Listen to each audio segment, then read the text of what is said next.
Mwaramutse amables amigos y hermanos bakundwa presentes nshuti bavukanye muri hano ministros abakozi b'Imana de diferentes países bo mu bihugu bitandukanye presentes bari ngaha y también ndetse las esposas de algunos le acompañan n'abafasha bamwe y demás babaherekeje hermanos de diferentes n'abandi bavukanye países bo mu bihugu bitandukanye y de aquí ndetse también de Puerto Rico n'abo ngaha nyene Puerto Rico presentes. bari hano.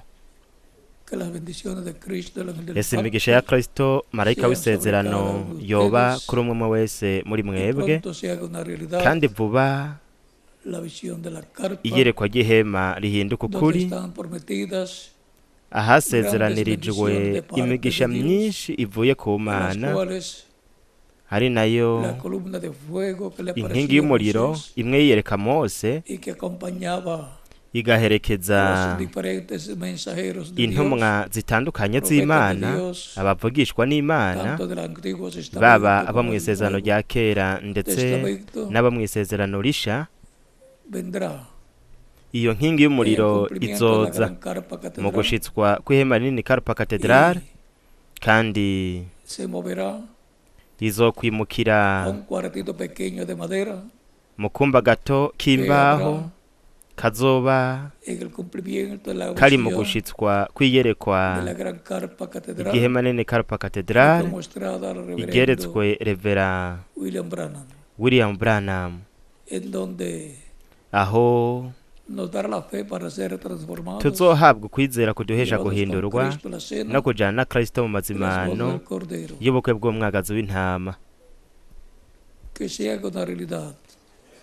Ese La visión de ryohinduka la ukuri carpa pronto iyerekwa ry'ihema vuba y pronto seamos kandi transformados, vuba duhindurwe llevados con Cristo a la tujane na cena Kristo mu de las mazimano bodas del Cordero. y'ubukwe bw'umwagazi En w'intama nombre del Señor mu izina Jesucristo. ry'umwami Yesu Kristo, Amén. amen. Puede tomar asiento si tiene la bondad. Murashobora gufata ivyicaro vyanyu.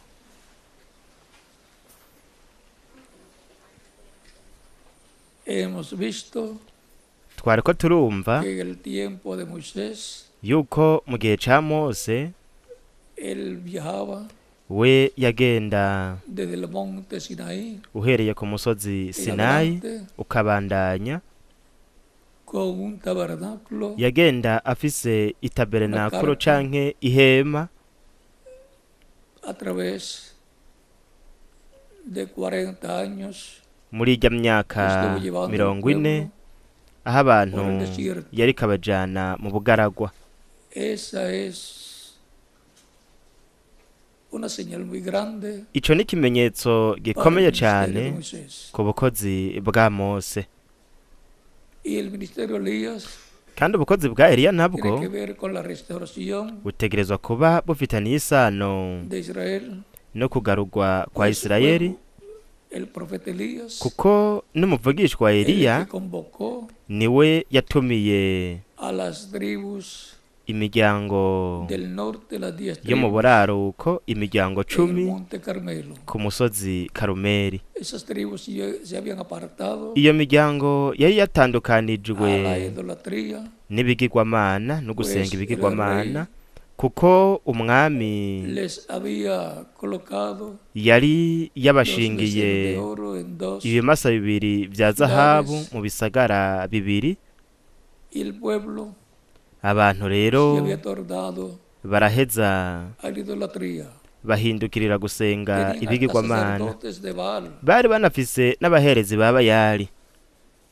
Y ahora Rero el reto era agahinyuza entre el Dios kari hagati de Abraham, de y'Imana Isaac y de Jacob, y'Aburahamu na Isaka na Yakobo, el Dios de Israel Imana ya Isirayeli, y hamwe el Dios n'Imana de la idolatría Baal y'ivyo bigirwamana Bayali. para aquel tiempo, Muri ico gihe que viene a ser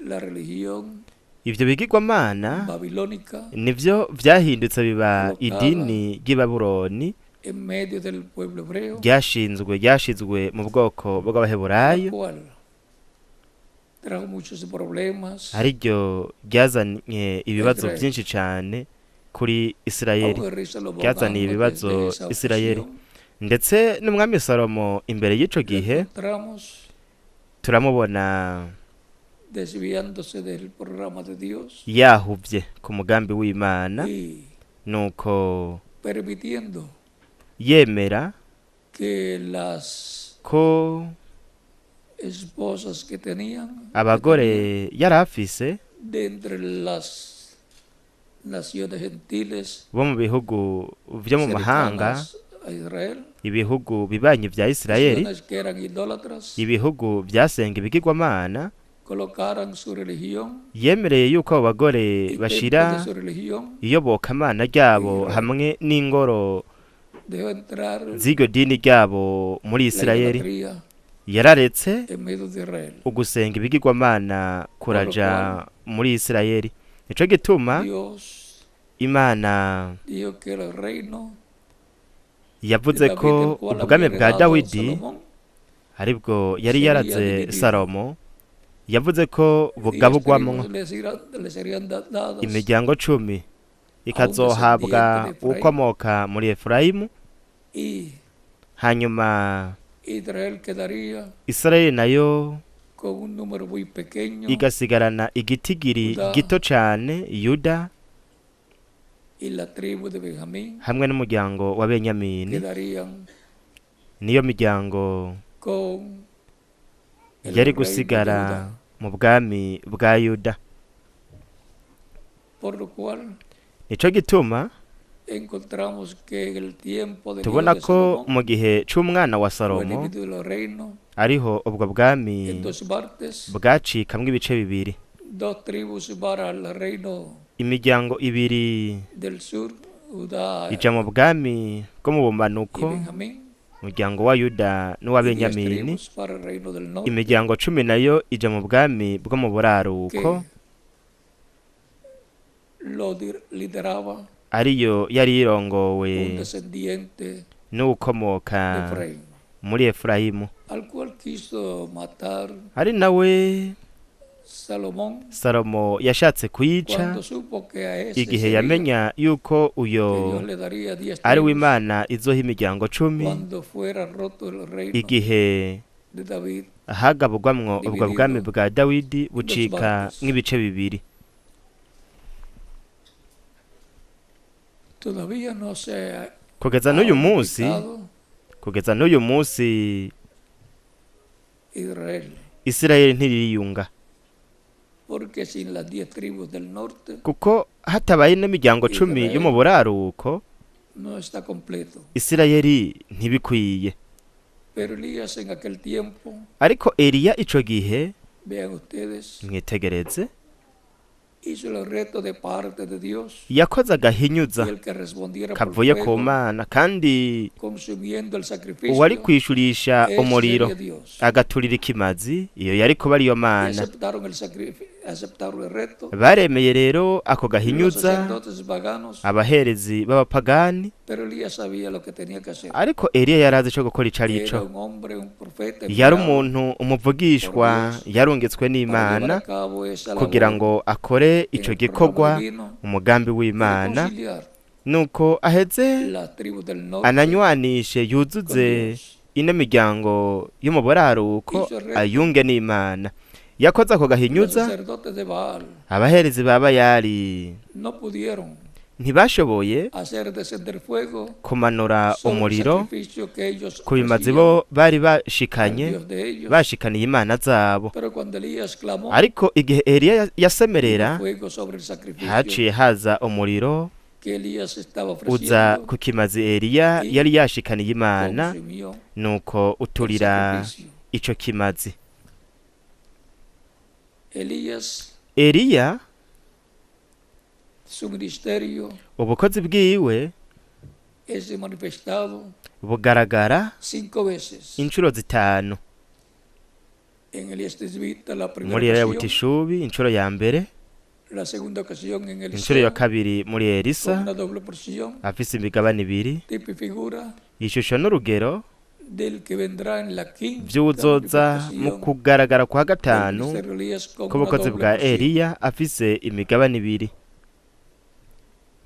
Una doble porción imigabane ibiri ministerial. y'ubukozi, Y eso kandi ivyo será aclarado más adelante bizofoborwa neza imbere gato, porque kuko el quinto Elías tendrá Eliya wa gatanu una azoba doble afise porción ministerial. imigabane ibiri y'ubukozi. Hay una promesa Hariho de la isezerano manifestación de los dos olivos ryo para kugaragara kw'imyelayo el día ibiri postrero. ku munsi wa nyuma. En Apocalipsis capítulo Mu 11 vyeshure Yohana mu gice ca y cumi na en rimwe Zacarías no muri capítulo 4. Zekariya mu gice ca kane. Y ya con lo que les he dicho, Kandi hamwe n'ivyo ustedes pueden nababwiye sacar cuenta y mwebwe darse murashobora cuenta guharura mugaheza mugatahura lo que será la doble porción ministerial ikizoba ari imigabane ibiri y'ubukozi del quinto ya Elías. Eliya wa gatanu.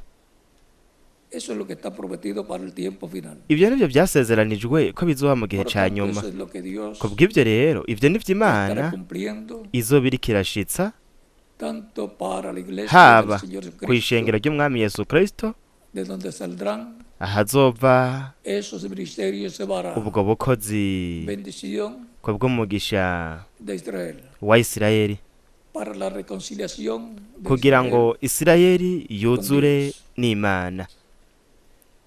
Recuerden que hay 3 fiestas Mwibuke ko hari iminsi que mikuru faltan itatu por ser cumplidas. isigaye La itarashitswa. primera, la segunda, la tercera Uwa y mbere, la wa kabiri, wa cuarta gatatu, ya wa kane iyo han estado cumplidas. yamye igenda irashitswa. Estamos en la cuarta Turi fiesta de mu las munsi mukuru wa kane 7 fiestas mu minsi mikuru ndwi dadas para Israel. yahawe Isirayeli.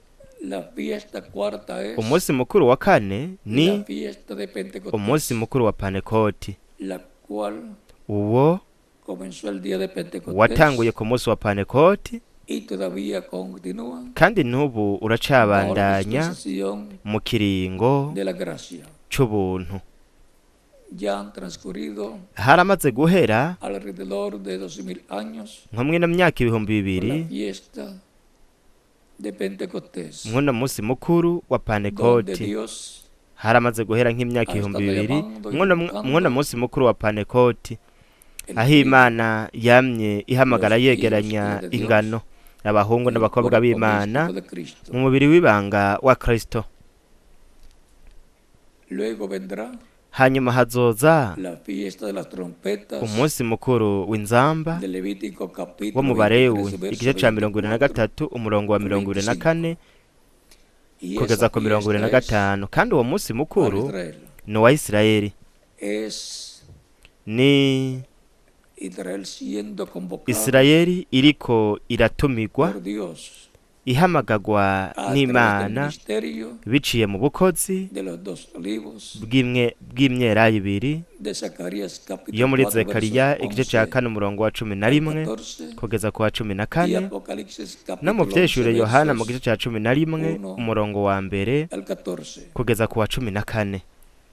Esa fiesta Uwo munsi mukuru es para Israel. ni uwa Isirayeli. Esa es Uwo la quinta fiesta ni umunsi mukuru wa gatanu de las fiestas mu hebreas. minsi mikuru y'Abaheburayo. La sexta fiesta es Umunsi mukuru wa gatandatu la fiesta de la ni umunsi expiación, mukuru w'impongano. la cual Uwo nawo será cumplida también. nawo nyene uzoshitswa muri Isirayeli. Y luego la fiesta de las cabañas o de los Hanyuma tabernáculos, umunsi mukuru w'insago Yes. canke w'amahema el milenio ni con ikimpumbi el reino de David, mu bwami bwa el Dawidi trono de David restaurado hamwe n'intebe y'ubwami ya en y con Dawidi Israel, yagaruwe muri Isirayeli. el cual tendrá un gobierno mundial. Iyo izoba al cual muchas iganje naciones isi se yose. unirán. Y ahí Ibihugu tendrán vyinshi bizokwiyunga muri iyo ngoma, la muri iyo paz y la nganje, felicidad, kandi aho bazogira que amahoro, tanto anhelan umunezero, habitantes de las uwo bamye diferentes bipfuza abenegihugu bo mu bihugu bitandukanye. Después de la fiesta de los nyuma tabernaclos y'umunsi mukuru o de las w'insago cabañas, canke umunsi mukuru encontramos que w'amahema vendrá turabona yuko hazoza el juicio divino, ibihano el juicio vy'Imana, final, urubanza rwa nyuma, y luego hanyuma la tierra pasará por una etapa isi izoca mu ntambuko y'umuriro, y luego hanyuma entrará la eternidad izokwinjira mu bihe bidashira, con la nueva Jerusalén Yerusalemu musha establecida en la tierra, yashizwe la kw'isi, ciudad de Dios. umugwa w'Imana. Y por consiguiente el planeta Kandi mu yandi Tierra se majambo convertirá umubumbe w'isi en uzohinduka centro de gobierno ihuriro del reino de Dios a nivel ry'ubutegetsi canke iry'intwaro y'ubwami de toda la bw'Imana creación. mu vyaremwe vyose. De eso es que se trata Apocalipsis capítulo Ivyo nivyo 21 bivugwa mu vyahishuro igice ca y 21 capítulo 22. hamwe n'igice ca 22. Por tanto, Kubw'ivyo rero la Tierra isi es el planeta más importante, ni umubumbe ngirakamaro de todos los cane planetas, mu yindi aunque no mibumbe es yose el nubwo más grande. atari wa mubumbe munini, Pero delante de Dios, ariko imbere y'Imana las cosas grandes no se ibintu miden binini por el tamaño físico que ntibipimwa bashingiye ku bwaguke canke tengan, es por ku lo que buringanire significan bifise, ahubwo para Dios. ibintu binini bipimwa urabiye kuco bisobanura imbere Vean y'Imana. ustedes el caso Mwitegereze de Saúl y nk'akarorero ko kuri Sawuli hamwe na De Saúl Dawidi. se dice Sawuli baravuga yuko que él era más alto yari muremure cane que toda persona de kurusha hombro umuntu hacia wese. arriba. Umuntu wese yamugera ku bitugu, ni ukuvuga ngo muremure cane O yamushika sea ku que medía bitugu, casi 7 ni pies, ukuvuga 7 yuko pies. yapima nk'imikono ndwi, O sea, sobre ni ukuvuga ngo 2 metros de alto. ni imetero zibiri z'uburebure zirenga kuva ngaho uduga hejuru. Y David Dawidi nawe era un jovencito, yari umusore no grande en tamaño, atari muremure cane uravye pero era más igihagararo, grande que ariko Saúl. yararuta Sawuli. Saúl le tenía miedo al Sawuli gigante Goliat. yaratinya ca kigatanya Goliyati. Vino este jovencito Haca haza pequeño David uwo musore muto pastor de Dawidi, ovejas, umwungere w'intama, y aceptó el reto de Goliat. aremera yuko bogwana na Y venció Goliyati, Goliat. kandi yaranesheje Goliyati. David era más grande Dawidi yararuta que cane Saúl. Sawuli. Delante de Dios, Imbere y'Imana dice la escritura que era un ivyanditswe hombre biravuga yuko yari umuntu conforme al corazón de yari Dios. afise umutima umeze nk'uko Yesu Imana si que ishaka, grande. kandi ico nico kintu Una gikomeye persona cane. conforme al Uwo muntu corazón afise umutima de Dios. umeze nk'uko Imana ishaka.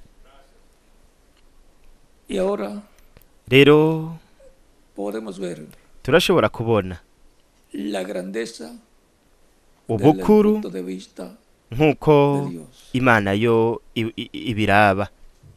Y ahora Rero podemos ver que para este tiempo final turashobora kubona yuko muri iki gihe ca nyuma tenemos la promesa para el pueblo hebreo turafise isezerano ku Para bwoko los bw'Aheburayo, ku Bayuda, de la venida de los dos olivos. isezerano ryo kuza kw'imyelayo Será la ibiri, venida de los ariko ministerios kuzoba ari ukuza de k'ubukozi Elías por quinta bwa ocasión, Eliya mu ncuro ya gatanu, hamwe Moisés n'ubwa por Mose tercera ocasión, mu ncuro ya gatatu,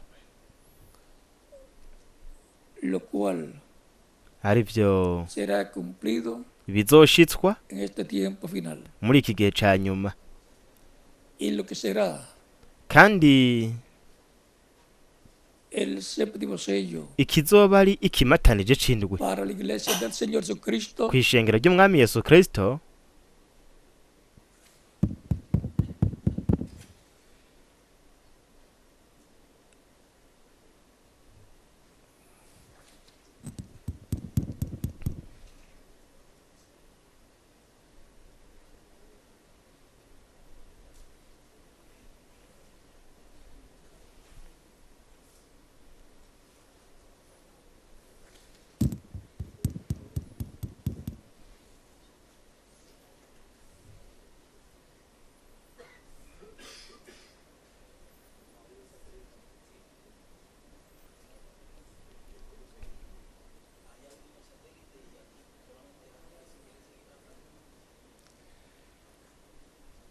y lo que será ikizoba ari el séptimo sello ikimatanije c'indwi para la iglesia del Señor Jesucristo kw'ishengero ry'umwami Yesu Kristo será kizoba el sexto sello ari ikimatanije ca para gatandatu los judíos. ku bayuda.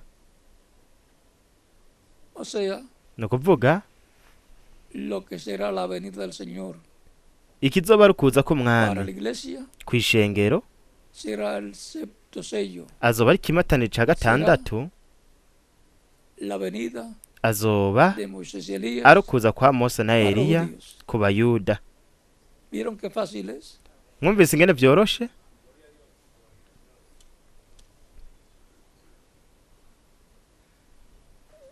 Todo en el programa divino, Vyose mu mugambi w'Imana sencillo. biroroshe.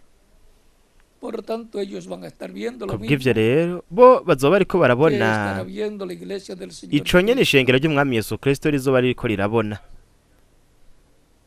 Por eso, como los Nico gituma nk'uko abayuda Pedro y San Pablo Petero na mutagatifu Pawulo trajeron el evangelio de la gracia a los nk'uko gentiles, bazaniye ubutumwa bwiza bw'ubuntu abanyamahanga nabo bazobujana a los judíos. mu bayuda. Esto llevándole el evangelio del reino a los judíos Uko no kujana ubutumwa bwiza y ubwo bwami babushira abayuda, abriéndole la puerta de la dispensación kandi bakabakingurira irembo dispensación ry'ikiringo c'ubwami, del reino de David, ikiringo c'ubwami bwa Dawidi el hijo de David, hamwe n'umwana wa Dawidi, el rey umwami de Israel y para Israel. wa Isirayeli, kandi umwami wa Isirayeli yasezeranijwe ko azoza muri iki gihe ca nyuma, Y kandi se sentará en el trono de David azokwicara ku ntebe bwami ya y Dawidi, reinará sobre Israel y sobre todas. aganze Isirayeli, aganze n'amahanga yose. Todo es sencillo, Vyose biroroshe como dijo el reverendo William Branham. nk'uko Revera William Branham Todo yavuze. Vyose Dios manifestado bizoba en simplicidad. ari Imana iriko irigaragaza mu buryo buciye Así bugufi. será Uko niko el séptimo sello, ikimatanije c'indwi kizomera, la venida del Señor ukuza k'umwami en este tiempo final. muri iki gihe ca nyuma. Y lo que será el séptimo sello Kandi kizoba ari ikimatanije c'indwi para los gentiles ku banyamahanga, será el sexto sello azoba ari ikimatanije ca gatandatu para los judíos. ku bayuda. Es tan sencillo Biroroshe cane que hasta los niños de escuela bíblica kugeza ubwo n'abana bo muri Sunday School bashobora kubitahura, ba bana bavuga izaburi.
página 128, Urupapuro rw'ijana na 28, párrafo 1143 agace ka 11 del libro de 43 citas, mu gitabo c'imirongo dice bajo la haravuga séptima ngo trompeta ibiri mu es nzamba para y'indwi Israel kuri lo Isirayeli mismo que el nico séptimo kimwe sello fue n'ikimatanije para la c'indwi iglesia. kw'ishengero. Eso fue lo que le estaba Ivyo nivyo diciendo hace nariko unos momentos. ndababwira mu kanya.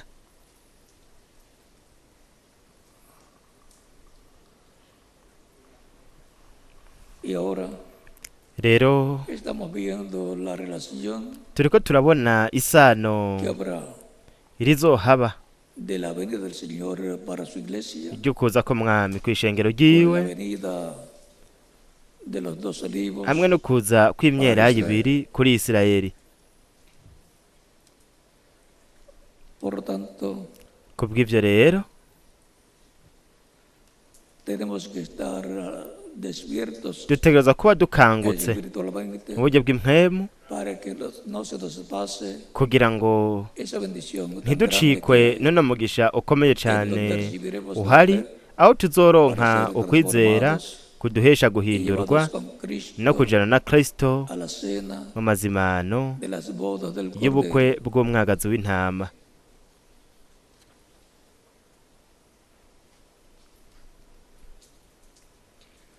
La página 130, Urupapuro rw'ijana na 30 párrafo 64 del agace ka libro 11:34 dice, mu gitabo recuerden c'imirongo haravuga ngo que los mwibuke que están vivos y yuko queden twebwe abazoba bakiri impedirán a los bazima que están dusigaye durmiendo, tutazokwitangira porque imbere la trompeta de abasinziriye Dios, kuko inzamba y'Imana esa última trompeta, iyo nzamba ya nyuma la sexta acaba de tocar.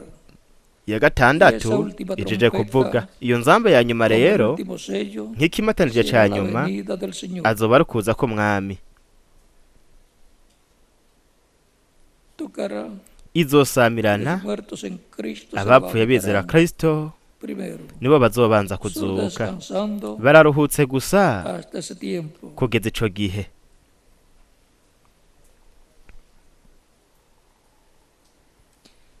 Y ahora esa última trompeta, Rero iyo nzamba ya nyuma como el último sello, será nk'ikimatanije ca nyuma la azoba venida del Señor. ari ukuza k'umwami.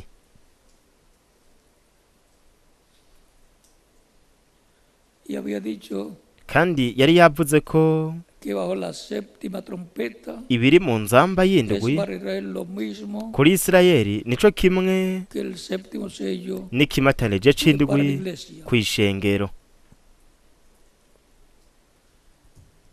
O sea, Ni ukuvuga que la iglesia kw'ishengero está recibiendo la bendición rizoba ririko riraronka umugisha para recibir la fe para ser wo kugira ngo transformados rironke ukwizera y kurihesha llevados con guhindurwa Cristo a la cena del Cordero, no kujana na del Cordero. Kristo mu mazimano y'ubukwe bw'umwagazi Lo que está w'intama. recibiendo como el séptimo sello, Ivyo bazoba bariko bararonka nk'ikimatanije los judíos c'indwi lo recibirán como el sexto abayuda sello. bo bazovyakira nk'ikimatanije ca gatandatu. Dice que es lo mismo, Yavuze ko arico kimwe, uno en el sexto sello bamwe ni mu kimatanije ca los dos gatandatu olivos imyelayo ibiri, y el otro en el séptimo sello, abandi nabo ni mu kimatanije la venida c'indwi del Señor. ukuza k'umwami. Algún día será abierto completamente Umunsi umwe hazohishurwa mu mwuzuro ikimatanije c'indwi en el cumplimiento de la visión. mu gushitswa kwiyerekwa ry'ihema. Ahora, Rero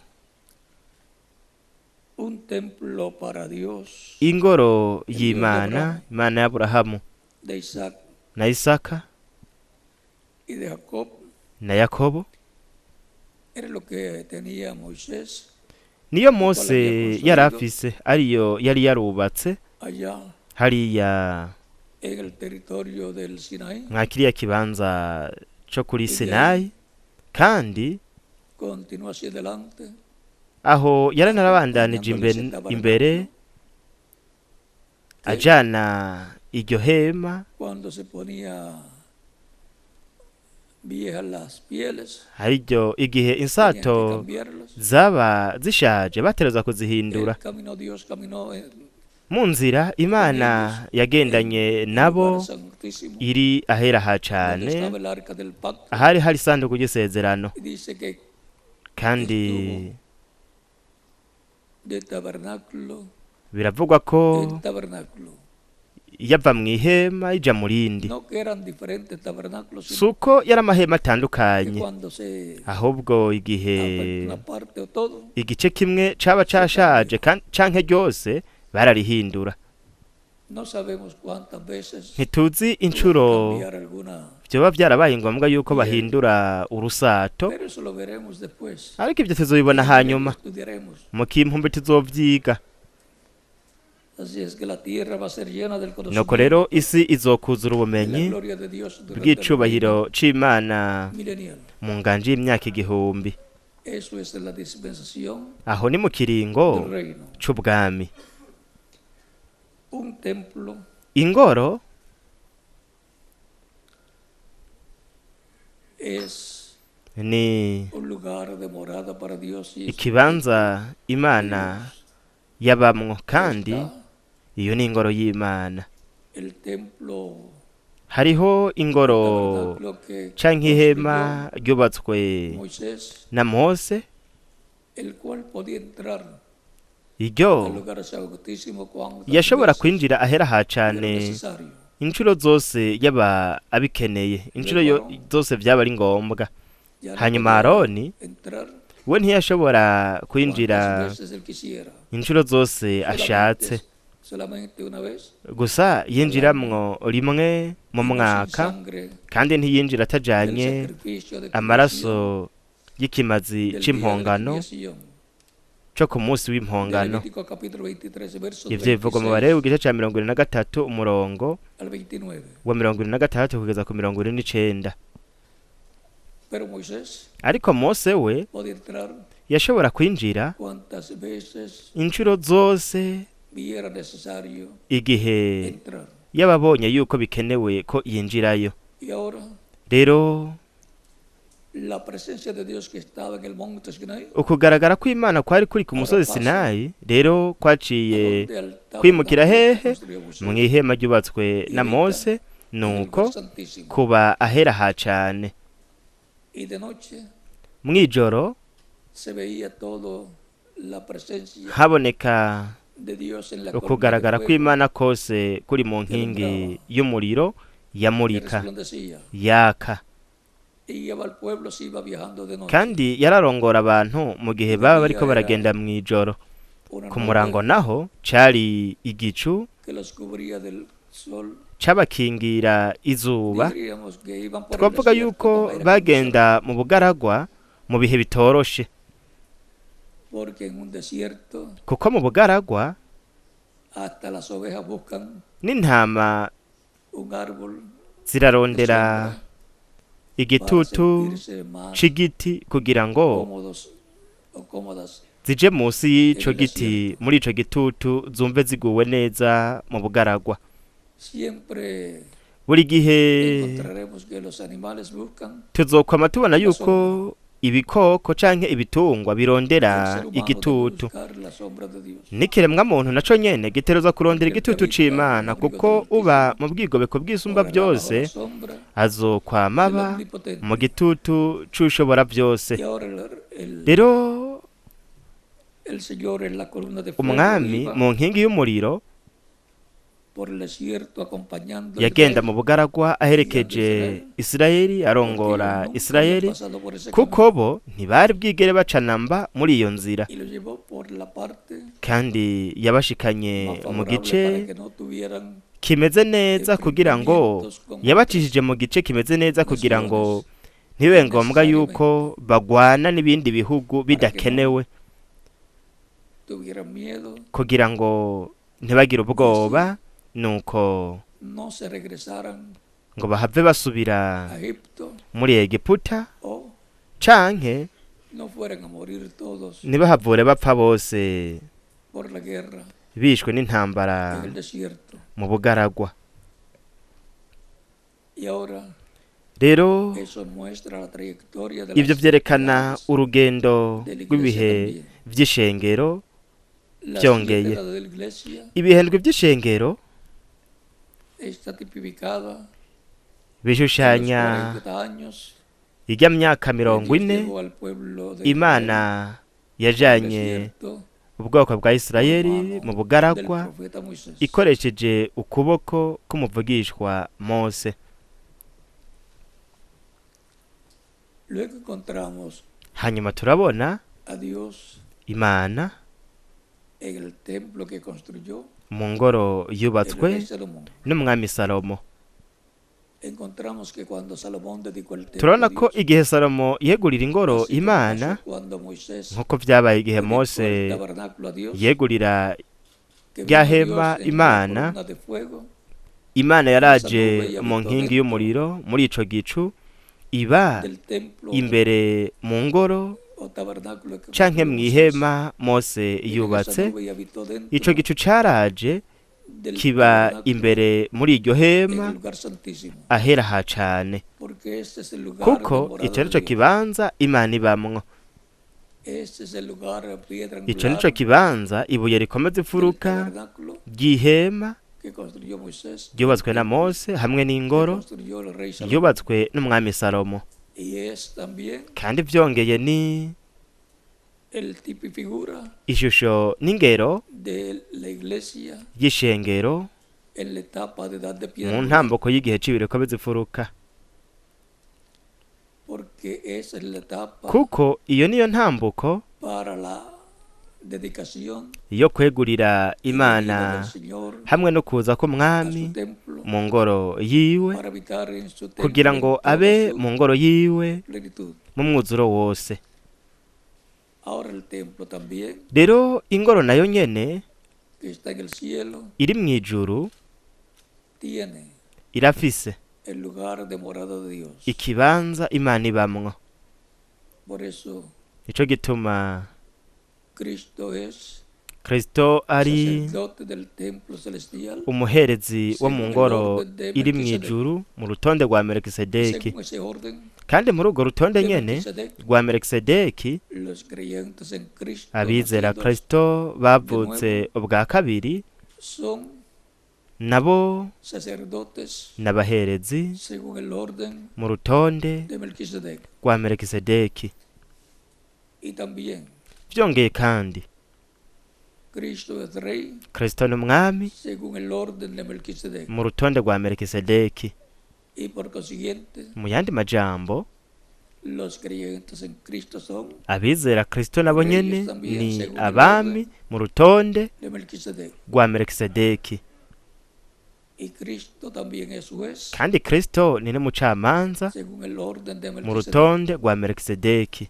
Y los creyentes en Cristo son N'abizera kristo nabo nyene jueces también n'abacamanza nabo según el nyene orden de mu Melquisedec. rutonde rwa melikisedeki. santos Ico gituma juzgarán al mundo abera bazocira isi y aún a urubanza los ángeles. ndetse n'abamarayika. Los ángeles que pecaron Abamarayika bacumuye, y también ndetse kandi vyongeye los seres humanos serán juzgados ibiremwa abantu por los jueces bazocirwa imanza del bazicirigwe poder judicial celestial, n'abacamanza. Ububasha del cual Cristo es el bwo juez mw'ijuru supremo, bw'ubucamanza aribwo kristo ariwe ari umucamanza mukuru muri bwo.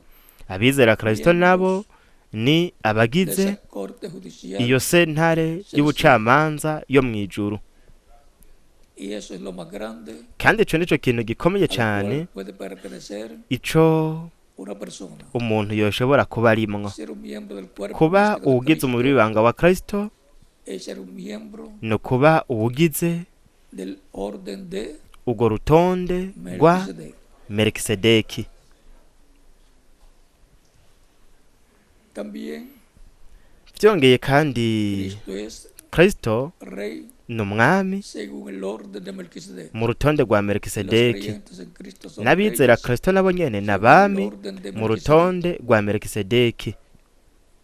Y la tierra, kandi isi conforme a las promesas divinas, nk'uko imana yabisezeranye, el reino de Dios ubwami va bw'imana a ser establecido en la tierra buzokwimikwa kw'isi, y kandi el orden de Melquisedec urutonde rwa melikisedeki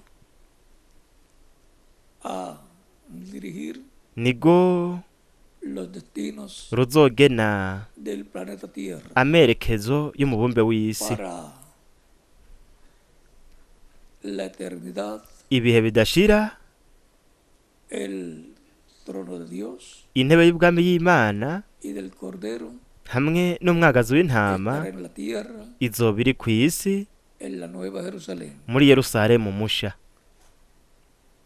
Por lo tanto, Kubw'ivyo rero el futuro de los creyentes en Cristo kazoza k'abizera es kristo glorioso. ni keza cane, pertenecen todos los creyentes en Cristo, abizera kristo bose nacidos de nuevo, los bavutse cuales bwa forman kabiri ari bo la bagize iglesia del Señor Jesucristo, ishengero ry'umwami yesu kristo pertenecen al bose orden de begukira urutonde Melquisedec, rwa melikisedeki nabo mu rutonde Un rwa orden melikisedeki urutonde rwo mu ijuru.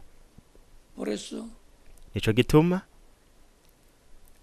el reino de Dios ubwami bw'imana para la eternidad ibihe bidashira tendrá buzogira el orden de Melquisedec urutonde rwa melikisedeki gobernando arirwo ruganje para toda la eternidad, ibihe bidashira para bendición kubw'umugisha de los judíos, w'abayuda, la bendición que habrá umugisha uzobaho en ese orden y saldrá de ese muri orden divino. urwo rutonde kandi uzova muri urwo rutonde Habrá grandes rw'imana. bendiciones para los judíos. Bizozanira imigisha rero myinshi abayuda. El milenio Ikimpumbi tendrá kizogira un reinado ubuzoba akiganje de 1000 años aganje imyaka 1000 del hijo de David, y'umwana wa Dawidi sentándose en el trono de David yicaye ku ntebe bwami ya Dawidi y recibiendo el reino de David. kandi ariko araronka Lo cual ubwami será bwa la Dawidi restauración del reino. ariko kuzoba ari kugarurwa k'ubwami bwa Dawidi. Así será conocido Uko niko rero el reino de Dios siendo ubwami conocido bw'Imana buzomenyekana buriko buragarurwa ku isi, con su trono en buriko burimikwa ku isi, intebe y'ubwami iri i Yerusalemu ho ku isi, su distrito federal. intara nkuru nayo y'ubwo bwami ari ikibanza cyose cya Isirayeli. Nuko rero ku bayuda hariho umugisha ukomeye cyane, ndetse no ku bizera Kristo hariho umugisha ukomeye cyane. Kubw'ibyo rero ntabwo bazoba bariko baragwana ubu n'uwundi. Buri muntu wese, buri bose, umwe wese afise umugabane wamugenewe uhuye n'umugambi w'Imana. Twese turakunda Isirayeli, twese turazi imigisha ya Isirayeli, kandi twese turasengera Isirayeli kugira ngo vuba hashitswe imigisha, kugira ngo vuba hashitswe imigisha, amasezerano ya Isirayeli y'ubwoko bw'Abaheburayo, ndetse kandi nuko hoshitswa amasezerano ahari ku ishengero ry'umwami Yesu Kristo mu gihe cy'ibireko bizifuruka. Igihe cy'ibireko bizifuruka nico gihe gikomeye cyane, igihe cahera ha cane h'ingoro y'ubury'ubw'inkwemu ariryo shengero ry'umwami Yesu Kristo. Kandi aho turahabona ingoro nk'ishengero ry'umwami Yesu Kristo, turabona n'intebe, intebe y'ubwami yo mu ngoro y'umujyi bw'inkwemu ariryo ari shengero. Turabona yuko intebe y'ubwami ari igihe cy'ibireko bizifuruka, ni igihe c'intebe y'ubwami. Abizera Kristo nko mwino myaka 2000 bamye barindiriye ukuza k'umwami. None nihe hari ukuza k'umwami? Nihe kwasezeranije ko kuzoshikirizwa muri iki gihe cya nyuma? Ni ku ishengero ry'umwami Yesu Kristo ubwa mbere na mbere, hanyuma ku bwoko bw'Abaheburayo. Ntibyashikijwe mu gihe cya mbere, cya kabiri, cya gatatu, cya kane, cya gatanu, cya gatandatu n'icindwi c'ishengero, kuko nta na kimwe muri ivyo bihe cari igihe c'intebe y'ubwami. Ariko muri buri gihe harashushanirijwe, byarashushanirijwe muri buri gihe no muri buri ntumwa. Muri buri ntumwa harashushanirijwe kuza k'umwami, no muri buri gihe nk'igihe ahashikirijwe ivyariko birigaragaza vyishushanya mu bizobera mu gihe c'intebe y'ubwami, igihe c'ibireko bizifuruka.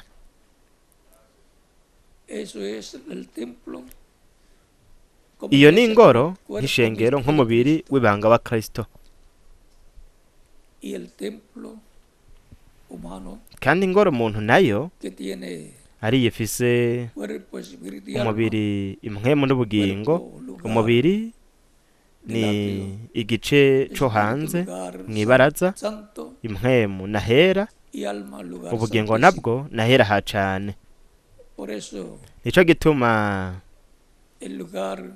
ikibanza Imana ibamwo mu kiremwa muntu ni ubugingo, icitiranwa c'umutima w'umuntu, canke umutima ni icitiranwa c'ubugingo. Nico gituma umwami aza mu bugingo mu mutima w'umuntu, akaba ngaho agaheza akaganza ubuzima bw'uwo muntu. Ni umwami wiwe. Nico gituma abizera Kristo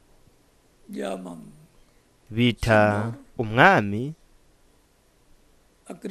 Kristo bamwita umwami. Hanyuma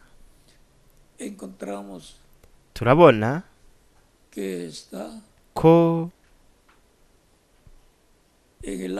ari mu bugingo.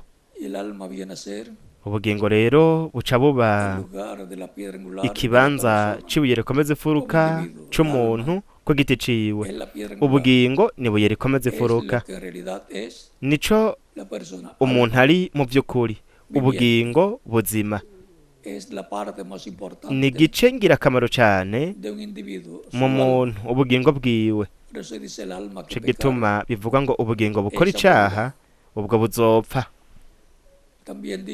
Ndetse kandi yaravuze ngo mbega umuntu vyomumarira iki yungutse ivyo mw'isi byose agatakaza ubugingo bwiwe? Murabona kuko ubugingo bwiwe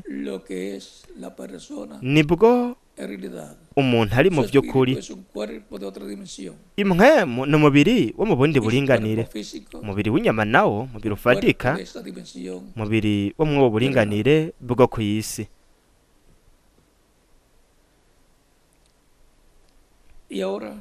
Rero ku munsi wa nyuma turafise isezerano ko hazoba ingoro ifadika iboneka, ihema rinini Carpa Cathedrale. Muri iryo niho umwami azoza mu nkingi y'umuriro kugira ngo abe, kugira ngo yigaragarize mu kibanza gito c'imbaho kizoba kiri muri iryo hema nini Carpa Cathedrale. Ya nkingi y'umuriro nyene, wa mumarayika w'isezerano nyene umwe yiyereka Mose muri rwa rubeya rw'umuriro, akarokora ubwoko bw'Abaheburayo biciye muri Mose, akabarongora mu bugaragwa mu kuvayo abashikana mu gihugu c'isezerano. Uko kugaragara nyene kw'Imana kwamye kuri mw'ishengero ryayo kuzoba mu gushitswa kw'iyo ngoro igaragara iboneka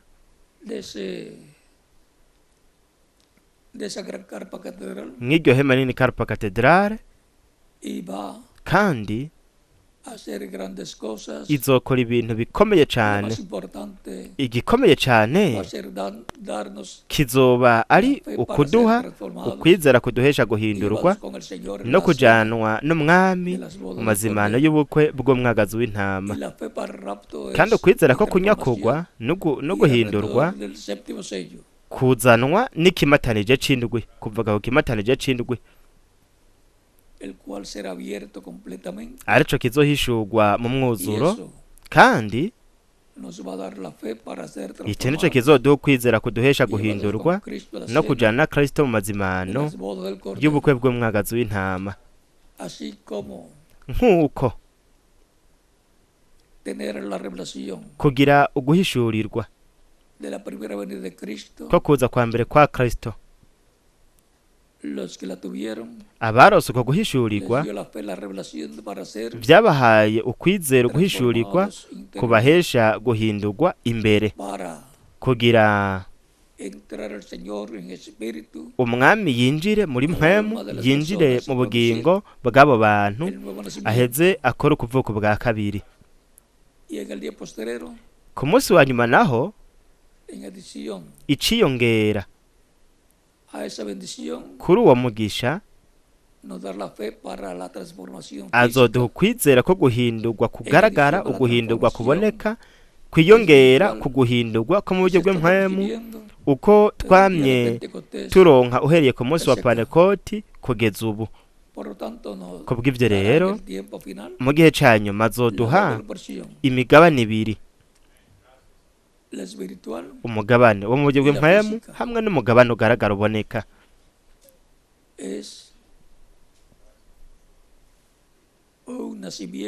Ni ukuvuka, niko twovuga, ukuvuka ko mu buryo bw'impwemu hamwe no kuvuka kugaragara kuboneka, iyo migabane ibiri. Kuko igihe abizera bazohindurwa, bazogira umubiri uhawe ubwiza uhoraho udapfa kandi w'ubuyabaga, uzoba uri mu rugero ruri hagati y'imyaka 18 na 21. Ni ukwambara umubiri musha uhoraho udapfa utabora kandi uhawe ubwiza. Nk'uwo tuzobamwo imyaka 1000 hanyuma ryari, hanyuma tubemwo n'ibihe bidashira.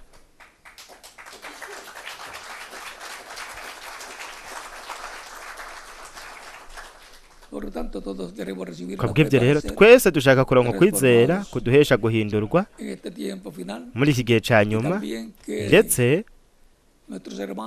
n'abavukanyi bacu bo mu bindi bihe hamwe n'abo mu gihe cacu nabo nyene baronke uguhindurwa, abapfuye bazuke bari mu mibiri ihoraho y'ubuyabaga idapfa, imeze nk'umubiri uhawe ubwiza uwo Kristo afise ubu uhereye igihe yazuka yahawe ubwiza. Rero mu gihe ca nyuma hari isezerano rikomeye cyane ko hazoba ihema rinini Karupa Katedrale, kandi iryo rizoba riri mu bizera Kristo bo ku munsi wa nyuma, arico gihe turiko turabamwo. Ivyo Revera William Branham yarabivuze ko inshuro nyinshi mu myaka itandukanye. Twavuga ngo uhereye nko mu myaka nka 50 canke namba tworonka indi tariki canke nko mu myaka ya 40, aho yari kavuga kuri iryo yerekwa ry'ihema, ndetse yaranagerageje yuko ryoshitswa mu gihe ciwe, ariko ntiryashikijwe.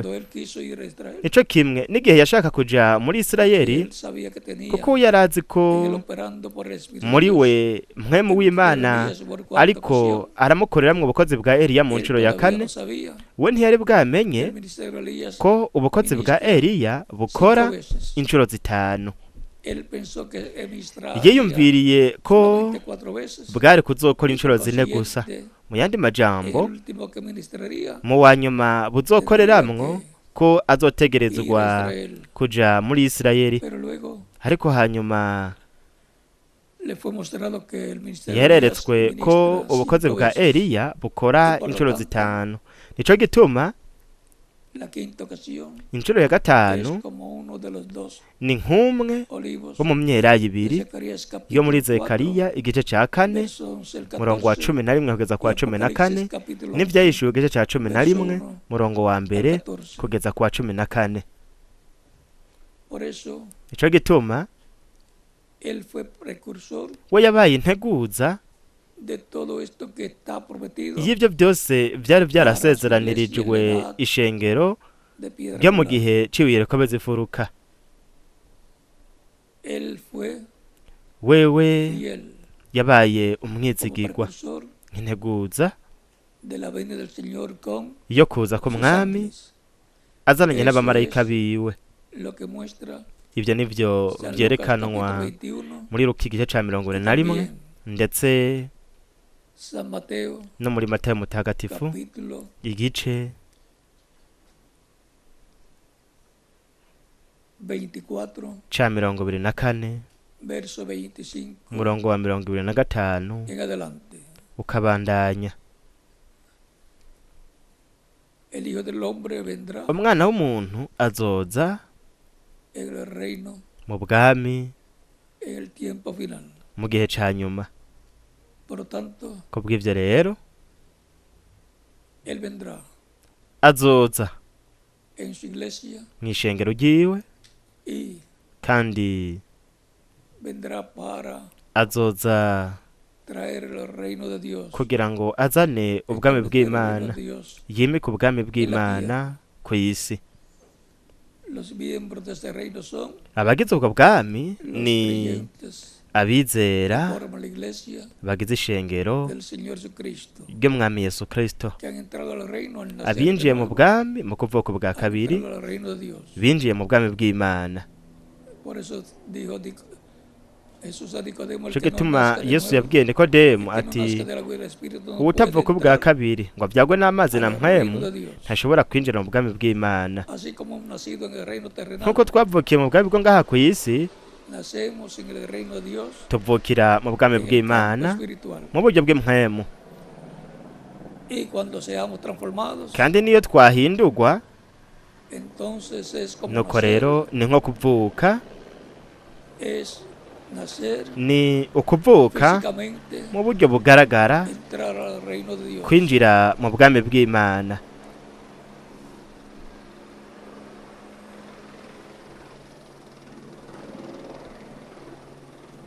Un templo para el Dios de Abraham, Ingoro y'Imana ya Aburahamu de Isaac na Isaka y de Jacob. na Yakobo. Una gran carpa catedral dice Ihema nini Karpa Katedrale, Revera William Branham yavuze yuko en donde Dios se rizohaba aho Imana izokwigaragariza, aho manifestará la tercera etapa, izokwigaragariza kandi igaragariza no gukwego kwa que gatatu. es lo más grande en todo el Ico programa nico kintu gikomeye de cane Dios. mu mugambi Y eso w'Imana corresponde wose, a la edad kandi ivyo bihuye del trono, la edad n'igihe c'intebe y'ubwami, igihe angular. c'ibuye rikomeza imfuruka. Y es fácil saber que corresponde Kandi biroroshe kumenya ko bijanye n'igihe c'ibire rikomeza imfuruka, kubera ko transcurrido las 7 edades, haramaze guhera ibihendo no se by'ishengero, cumplió ninguna de las 7 kandi edades. ntivyigeze bishikirizwa mu gihe na kimwe mw'ivyo bihendwe by'ishengero. Nuko rero vyari vyabande, vyari vyacu.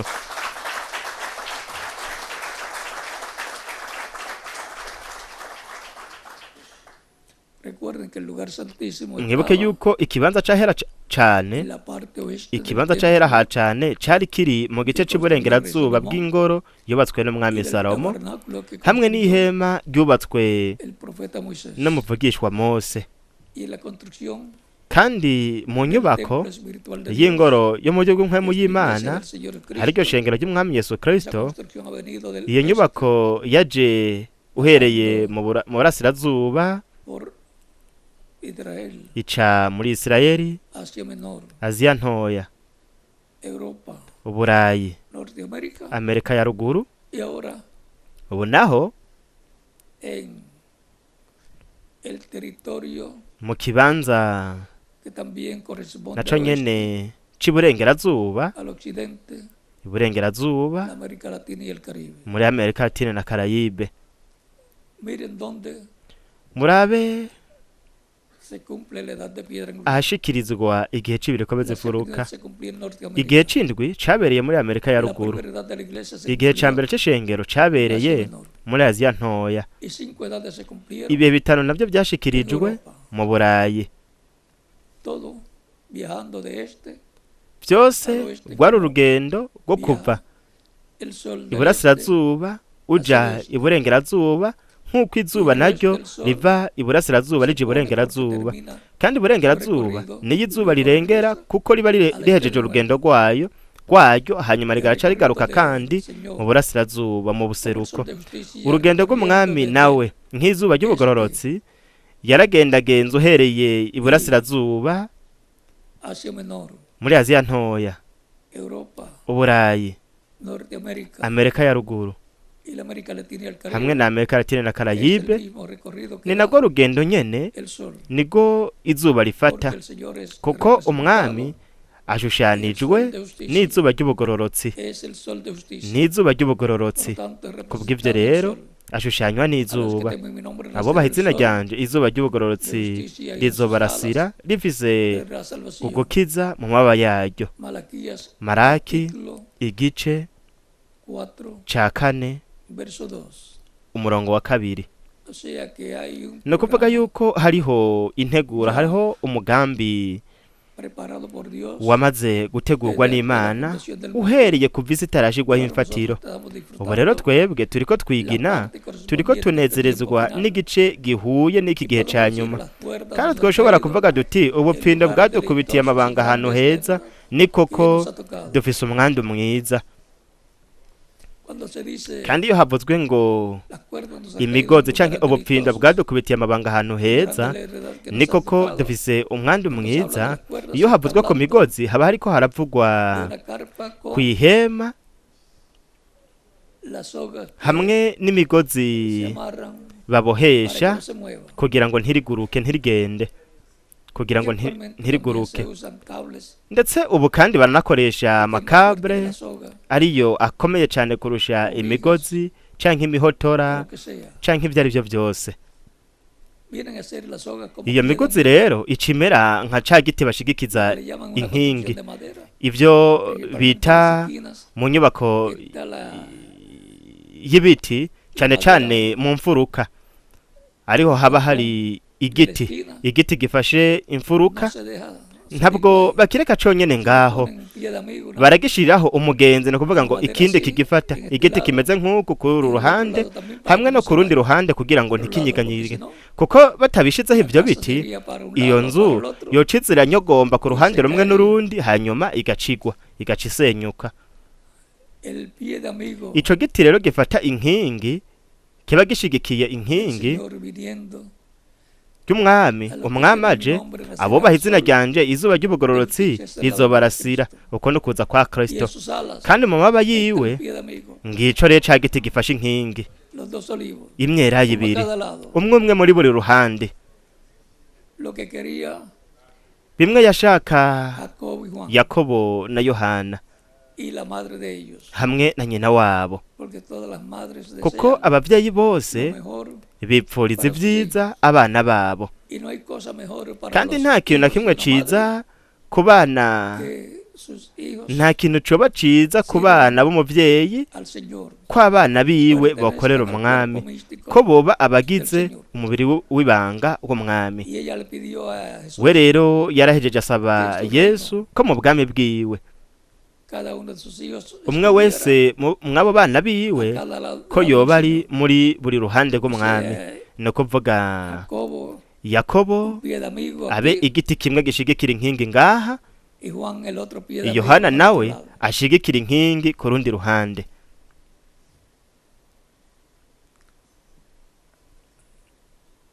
Es todo sencillo en el programa divino. Byose biroroshe mu mugambi w'Imana, Todo está escrito, byose biranditswe, todo está byose profetizado. Y byaravugishijwe ahora canke lo que toca a byarahanuwe. nosotros es ver el Twebwe rero ico twokora ni ukubona ugushitswa tukamenya lo que Dios ayo hará masezerano ayo ariyo. en Mu yandi este tiempo majambo para que no se nos pase, amasezerano y'ivy'Imana izokora muri iki gihe kugira ngo porque si ntibiducike, nos dormimos, kuko se nos pasa por encima. dusinziriye byoduca hejuru tudaciye n'ikanda Como sucedió ingene vyagenze 12,000 años atrás. nka kumwe vyagenda mu myaka 2000 iheze.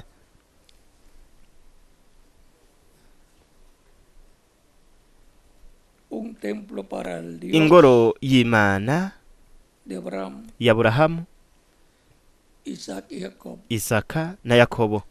Eso es lo que se ha prometido Ivyo nivyo rero vyasezeranijwe como la gran carpa catedral nk'ihema rinini Karpa Cathedral, iryo yabonye Branham, Revera William Branham, y que él kandi quiso agashaka que se hiciera una realidad en su tiempo, ko ryohinduka ukuri pero mu no gihe era posible ciwe, porque no era ariko ntivyari gushoboka para kuko aquel tiempo, sino ntivyari vy'ico gihe, ariko vyari vy'iki gihe ca nyuma. ubu haramaze guhera kuva mu mubiri kwa Revera William Branham kugeza uyu munsi haraheze imyaka 51. Imyaka 51 iraheze uhereye kuva mu mubiri kwiwe kugeza muri iki gihe cacu. Zari tariki 24 z'ukwicumi na kabiri mu 1965. Imyaka 51 yaraheze kuva avuye mu mubiri kugeza uyu munsi.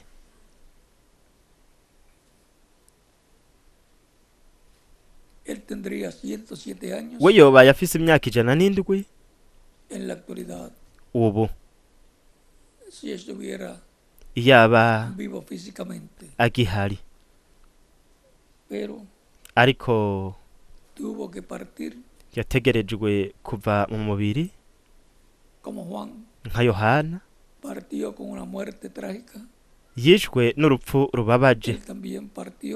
Nawe nyene yagiye mu buryo bubabaje kuko hari hageze igihe cyo kugenda kwiwe, ariko cingira akamaro no kugenda wagenda mu buryo bucanka ubundi no kugenda no kuva mu mubiri ufise agakiza k'ubugingo.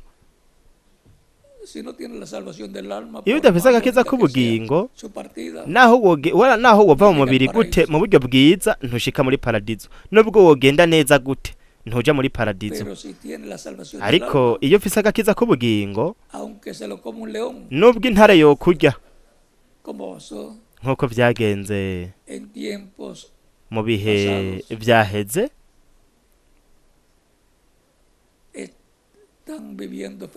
babayeho banezerewe muri paradizo bare mu mibiri imeze nk'iy'abamarayika. Nuko rero ukuva mu mubiri ukuva ngaha ku isi mu buryo bucanke ubundi kubizera Kristo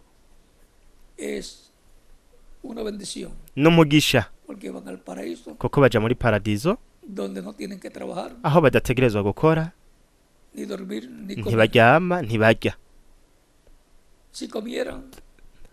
Babaye barya botereza gukora nubwo koba kuja kwamura ivyamwa kugira ngo barye, ariko kubera ko badatereza kurya hariya kuko umubiri umeze nk'uw'abamarayika ntukeneye imfungurwa zifadika, kuko bararuhutse ibikorwa bifadika ivyo bakoreye ngaha ku isi. Turiteze vuba kubakira mu muzuko. Tuzokwakira umugwi w'ugwaruka rufise imyaka iri hagati ya 18 na 21. Ico kizoba arico gikorane gikomeye cyane kitigeze kubera ku isi. Nk'uko vyagenze igihe abera bo mw'isezerano rya kera bazuka, igihe Kristo yazuka bazukanye nawe abenshi mu bera bo mw'isezerano rya kera. Tubibwirwa na Matayo igice ca 26 canke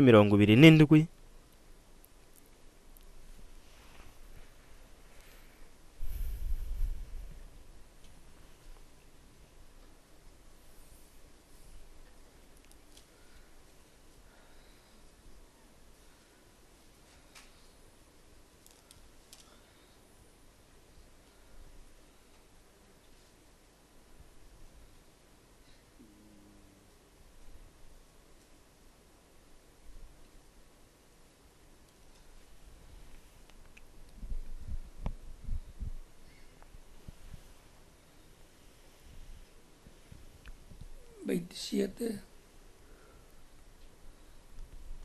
Igice ca 27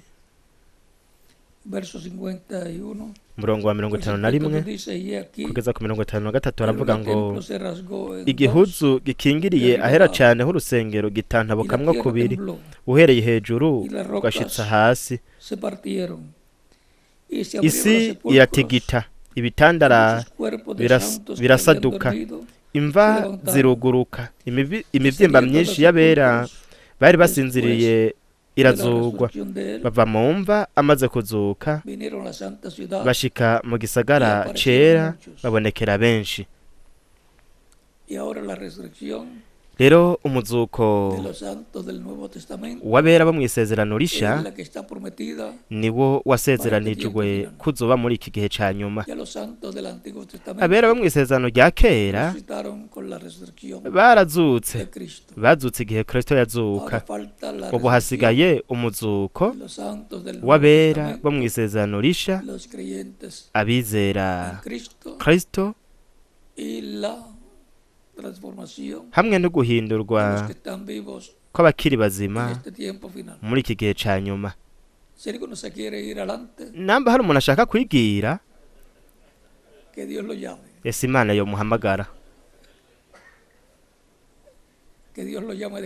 ese Imana yomuhamagara kuruhuka.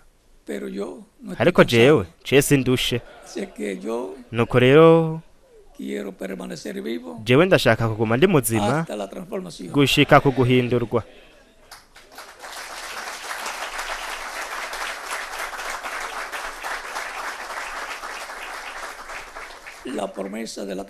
Isezerano ryo guhindurwa tukiri bazima niryo mu gihe c'ibireko z'ifuruka. Kuko cabaye igihe c'ibireko z'ifuruka mwaca igihe c'umuzuko w'abizera bo mw'isezerano rya kera hamwe n'umuzuko w'umwami.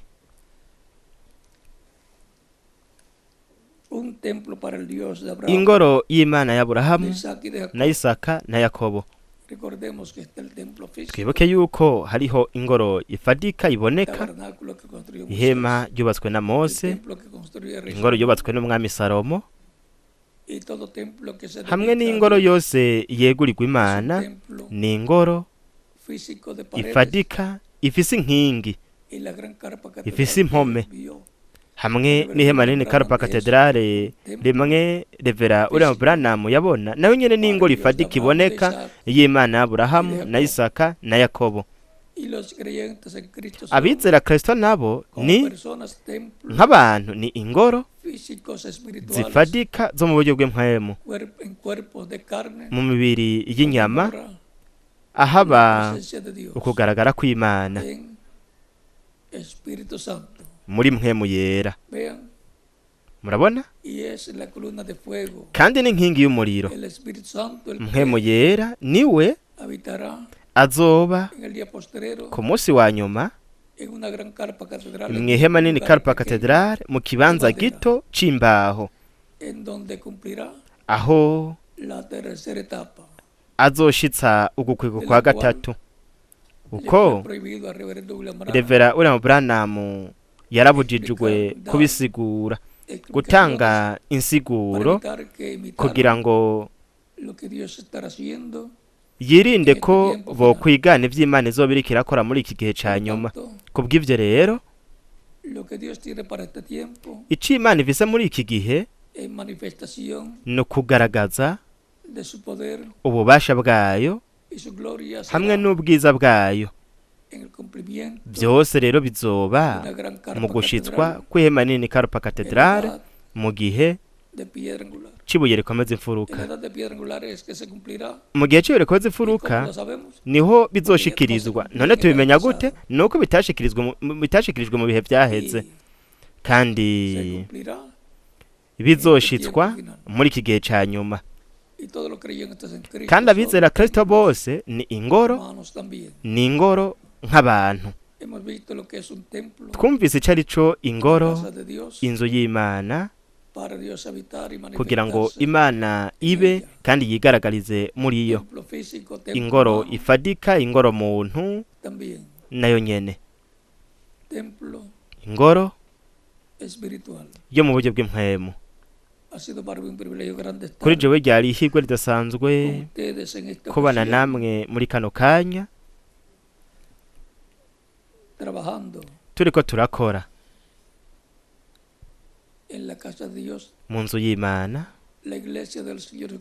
mw'ishengero ry'umwami Yesu Kristo, ingoro yo mu buryo bw'impwemu ya Kristo, hamwe no kurabana namwe ko hazoba ihema nini Karpa Cathedrale muri iki gihe ca nyuma, ahazoba kugaragara gukomeye cyane, kugaragara guhambaye kw'Imana, kugaragara kw'inkingi y'umuriro nk'uko yavyeretswe Revera William Branham. Ese Imana yobahezagira cyane kandi barinde kandi bakoreshe cyane, kandi mugume mwunze ubumwe mwese muriko murakora kubwo gushitswa kw'iriyerekwa y'igihema. Umwe wese akorere mu kibanza abayemwo, akore kugira ngo hahinduke ukuri iriyerekwa ry'ihema. Kandi twese turamaze kumenya ko igihe Mose byaba ngombwa ko yubaka ihema, n'igihe Salomo nawe nyene byaba ngombwa ko yubaka ihema, intererano zabaye nyinshi cyane kugeza ubwo mu gihe ca Salomo byabaye ngombwa yuko abwira abantu yuko byari byakwiye. Bose bari banezerewe, bariko barakora bashigikira umugambi w'ingoro, ingoro Salomo yariko arubaka, nk'uko byabaye no kwa rya hema umuvugishwa n'Imana Mose nawe yariko arubaka. Uko ni nako bizogenda muri iki gihe ca nyuma mu nyubako igihema nini Karpa Cathedrale, kugira ngo hahinduke ukuri iyerekwa Revera William Branham yagize. Yesu imigisha ya Kristo mareka bisezerano yoba kuri mwebwe mwese no kuri jewe nanje, kandi adukoresha cyane mu gihugu ciwe muri iki gihe ca nyuma, mw'izina ry'Umwami Yesu Kristo, amen. Ndasigana hamwe namwe Revera Jose Benjamin Perez kugira ngo abandanye, kandi namba ategerezwa guha akajambo misioneri Miguel Bermudez Marine, namba ategerezwa kumwakira, we araza kumwakira. Ese Imana yo guhezagira Miguel, ese yobandanya kugukoresha cyane n'umwe wese muri mwebwe muri ngaha, ndetse n'abari mu bindi bihugu, abakozi b'Imana n'abavukanyi bene wacu bo mu mashengero atandukanye, bo muri Amerika Latine yose na Karayibe, Amerika ya ruguru, hamwe no ku isi yose, mw'izina ry'Umwami Yesu Kristo, amen.